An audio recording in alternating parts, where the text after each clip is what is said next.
Hi supply. அவர் தாங்க நம்மளுக்கு supply பண்ணவர். சூப்பராக கவனிச்சார். நிமிஷத்துக்கு நிமிஷம் வந்து என்ன வேணும்னு கேட்டு கொடுத்தாரு. Live comment. ஆமாம், தேங்க்யூ. இவங்க நீங்கள் கேஷியருங்களா? இவங்க கேஷியரு. நம்மக்கிட்ட ரிவ்யூ கேட்டாங்க, நல்லா இருந்தது. ஓவரால் எல்லாமே நல்லா இருந்தது. ஓகேங்க, தேங்க்யூ. Bye sir. பாய். சாப்பிட்டு முடிச்சாச்சு, பே பண்ணியாச்சு, அப்படியே கிளம்ப வேண்டியதான். 180 ரூபாங்க ஸ்பெஷல் மீல்ஸு. 180 ரூபா பரவாயில்ல. நேற்று சாப்பிட்ட பன்னீர் ஃப்ரைட் ரைஸுக்கு 170 ரூபாய்க்கு இது ஃபுல் மீல்ஸு 180. நல்லா இருந்தது, நிறைய ஐட்டம். இன்னும் ஒன்று ஐஸ்கிரீம் கொடுத்துருந்தாங்கன்னா நல்லா இருந்திருக்கும் சின்னதாக.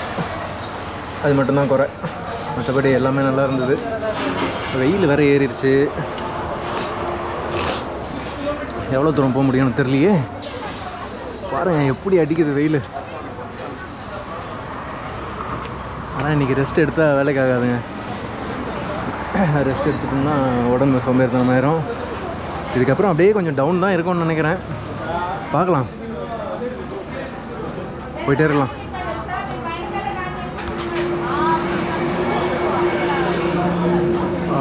பேட்ரி மாற்றணும்னு நினச்சேன், மாற்றலையே. பார்த்தீங்களா, பேசிகிட்டே இருந்தேன். எவ்வளோ இருக்குது இதில்?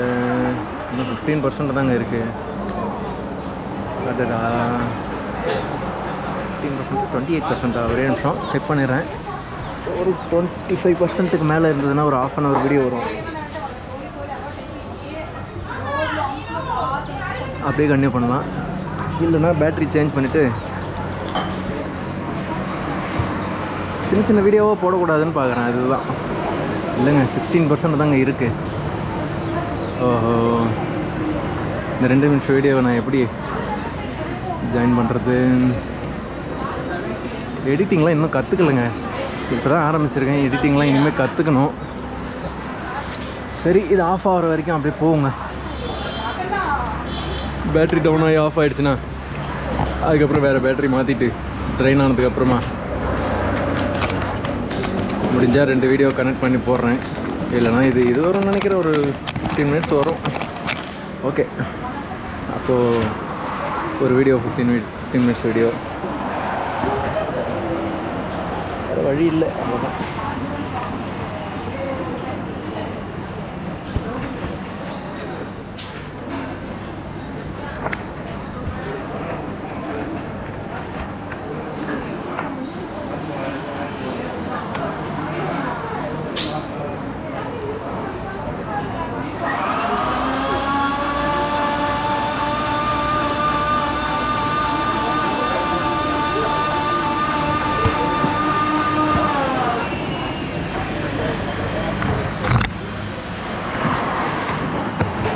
ஹேண்டில் பாரில் கேமரா மவுண்ட் பண்ணுறேங்க, அதுதான், வேறு ஒன்றும் இல்லை.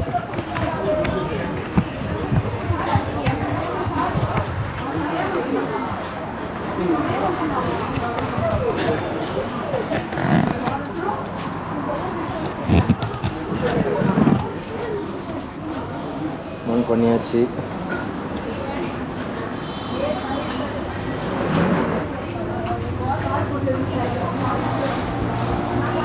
மணி 2. பாப்பா எனக்கு எவ்வளோ தூரம் வச்சு பண்ண முடியுதுங்க.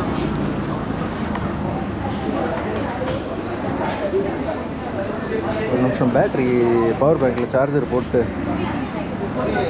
வண்டி எடுத்துடுறேன். ஒரு 2 minutes.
ஓகேங்க, சூப்பராக சாப்பிட்டாச்சு. அப்படியே கிளம்பிக்கலாம். ஹோட்டல் பேர் என்ன? Nandi food plaza.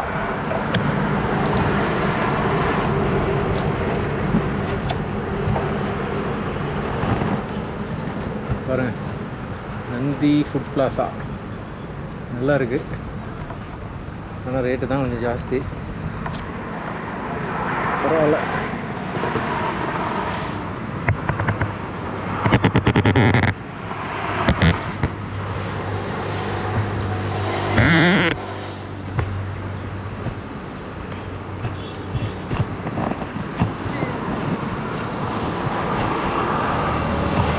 Chennai to Bangalore வயா சித்தூர் பழமநேரி முல்பாகல் பழைய ரோட்டில் போகிறவங்களுக்கு இந்த ஹோட்டல் நல்ல ஹோட்டலுங்க. ஏன்னா இந்த ஹோட்டலில் ஃபஸ்ட் இந்த ரோட்டில் இந்த பைபாஸில் வந்து ஃபஸ்ட்லாம் பழைய பைபாஸ் இருக்கும்போது ஹோட்டல்ஸ்லாம் கிடையாது. இப்போ தான் கொஞ்சம் கொஞ்சமாக ஸ்டார்ட் ஆகுது. அப்போலாம் வந்து எப்படி இருக்கும்னு பார்த்தீங்கன்னா பிளெயின் ரோடு, ஹோட்டல்ஸ் இருக்காது, தாபா அங்கே இருக்கும். தாபா வந்து அங்கங்கே சின்ன சின்ன தாபாங்க இருக்கும். அவ்வளோ நல்லா இருக்காது. ஆனால் பரவாயில்ல, இப்போ புதுசாக ஓப்பன் பண்ணியிருக்காங்க ஹோட்டலு, நல்லா தான் இருக்குது. சாப்பிட்லாம்.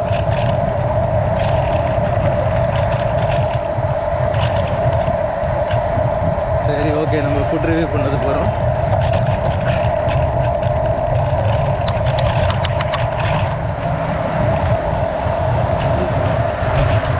பிரிட்ஜு மேலே ஏறி அந்த பக்கம் போயிருக்கோம். சர்வீஸ் ரோடு இருக்குது, அதனால் சர்வீஸ் ரோட்டில் வந்துட்டேன். இல்லைன்னா பிரிட்ஜு மேலே போகிறோங்க. அது எவ்வளோ மேடாக ஏறினதெல்லாம் போகிறோம். இன்னும் ஒன்லி டவுன் போயிட்டே இருக்கும். எப்படியும் இந்த சர்வீஸ் ரோடு அந்த பக்கம் வந்து கனெக்ட் ஆக போகுது. அதுக்கு எதுக்கு இந்த பிரிட்ஜு மேலே ஏறி அவ்வளோ எனர்ஜி வேஸ்ட் பண்ணி? இப்போ தானே ஒரு தெம்பே வந்துருக்கு.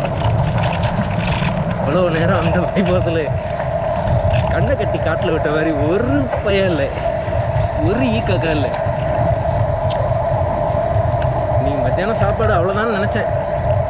சாப்பிடாம இருந்தால் இன்னும் டயர்டாகிடும். ஆல்ரெடி அதில் வெயில் வேறு பாருங்க, அப்படியே நல்லா மரத்து நிழலில் ஜம்முன்னு போயிட்டே இருக்கும். கொஞ்சம் தூரம் நிழல், கொஞ்சம் தூரம் வெயில், அப்படி இருந்தால் பரவாயில்ல.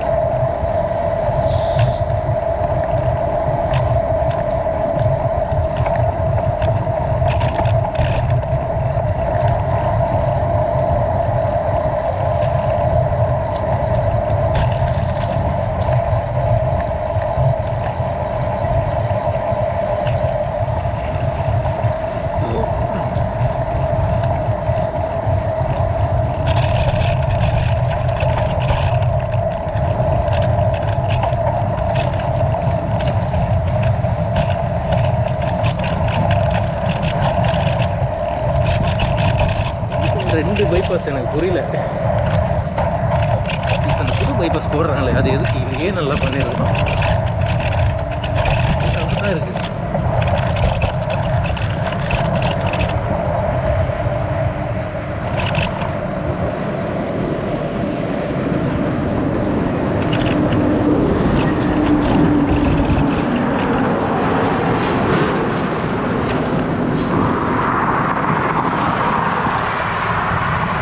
பைபாஸுங்க இது, இந்த ரோடுக்கு என்னங்க குறை?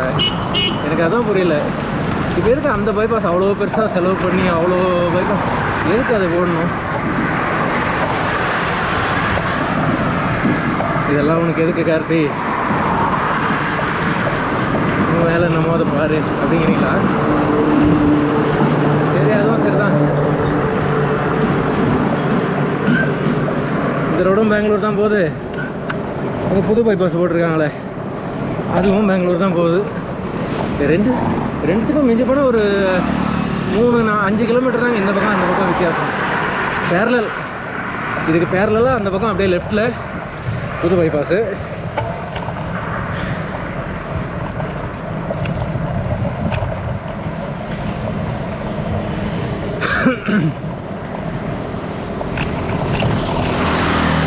இப்போ அது ஓப்பன் பண்ணிட்டாங்கனாக்கா அதில் வண்டி போக ஆரம்பிச்சிச்சுன்னா இந்த பக்கம் சென்னையிலேருந்து இல்லை, சென்னையிலேருந்து யாரும் மோஸ்ட்லி இந்த பக்கம் வரமாட்டாங்க.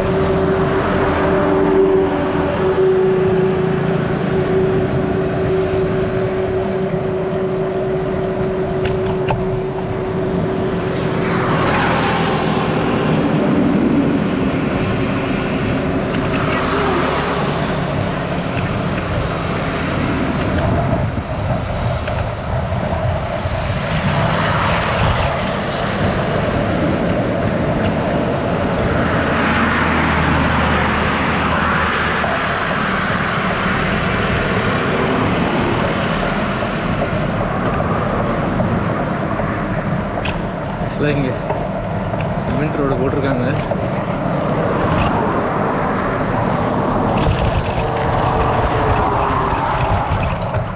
நாங்கள் ஆக்சுவல் பழைய ரோடு இன்னும் கொஞ்சம் பெருசாக இருக்கும். நான் வந்திருக்கேங்க சின்ன வயசில், ஒரு 16-17 வயசு அந்த டைம்லலாம் இங்கே நிறைய வந்திருக்கேன். பஸ்லேயும் வந்திருக்கேன். ஒரு 20-25 வயசுலலாம் இந்த ரூட்டில் அடிக்கடி ட்ராவல் பண்ணியிருக்கேன். பெங்களூர் டு திருப்பதி, ஆக்சுவலாக பெங்களூர் டு ஹைதராபாத் போவேன், பெங்களூர் டு திருப்பதி, விஜயவாடா வரைக்கும் போவேன்.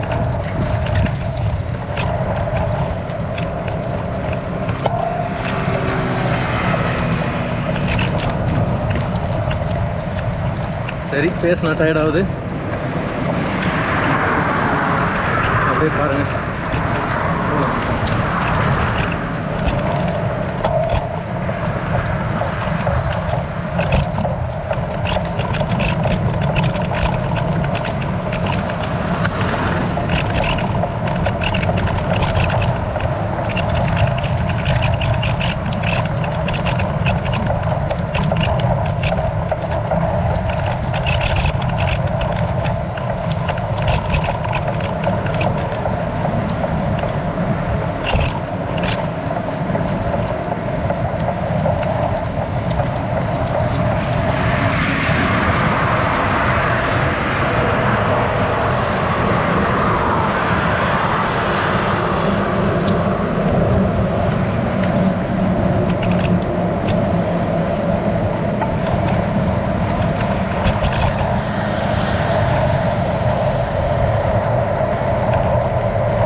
தெரியுதுங்களா? இது பழைய ரோடு. இந்த ரோடை வந்து இது பண்ணி பைபாஸ் கட்டியிருக்காங்க.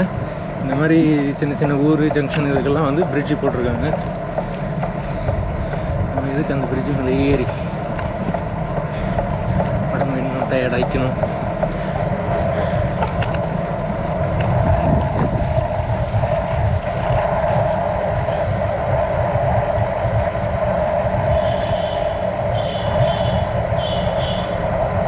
எப்படி பார்த்தாலும் ஒரு 15 அடி ஆகிட்டு இருக்குங்க இந்த பிரிட்ஜு. 15 அடி ஹைட்டுக்கு மேலே ஏறி இறங்கி இருந்தால்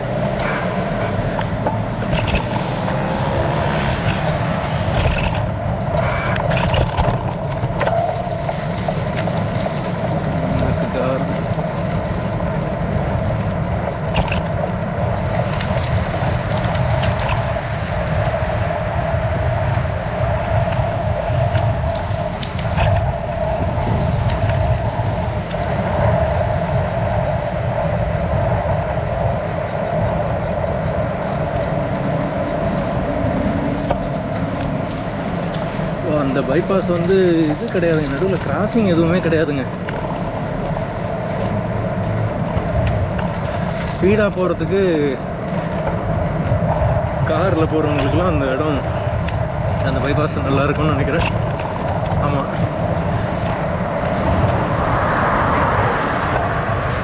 கிலோமீட்டர் கொஞ்சம் சுற்று இருந்தாலும் டைமிங் சேவ் பண்ணலாம். அதில் போனால் அது ஓப்பன் பண்ணிட்டாங்கன்னா, இது வரைக்கும் ஓப்பன் பண்ணல.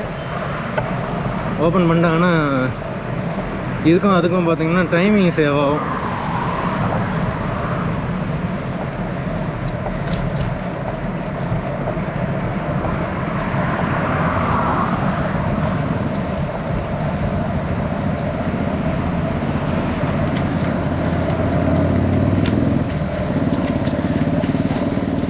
இந்த மாதிரி தான் தாபா அங்கே இருக்கும் பழசு, ரொம்ப காலத்துக்கு முன்னாடி. ஹோட்டல்ஸே இருக்காது இந்த வழியில். அதனாலேயும் முக்கால்வாசி பேர் இந்த ரோடை சூஸ் பண்ண மாட்டாங்க.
அப்படியே ஒதுக்கி சர்வீஸ் ரோடாக ஆக்கிட்டு சென்ட்ரல் ரோடு போட்டாங்க, பைபாஸ்.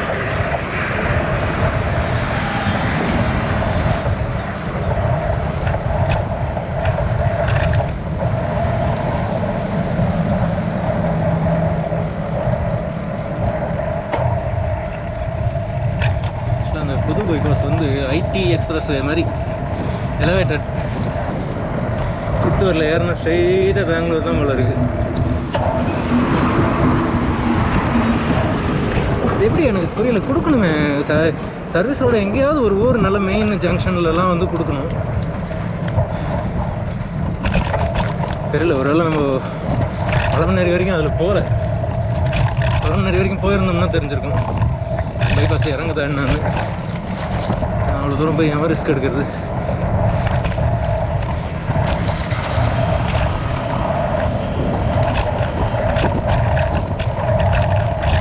கொஞ்சம் சமாளிச்சுன்னு போயிடலான்னு நினச்சி அந்த ஜங்ஷனை தாண்டி இருந்தால் அவ்வளோதான், நம்மளுக்கு சோலி முடிஞ்சுன்னு நினைக்கிறேன். அந்த பெரிய ஒரு கடவுள் ரூபத்தில் வந்து நின்னாருங்க அங்கே, யாருமே இல்லாத இடத்துல. கிளியராக சொல்லிட்டார் வழி, இப்படி போ அப்படி போ, அப்படியே ஊரில் போய் பழைய பைபாஸ் எடுத்துக்கிட்டார். அந்த தாத்தாக்கு ஒரு தேங்க்ஸ்.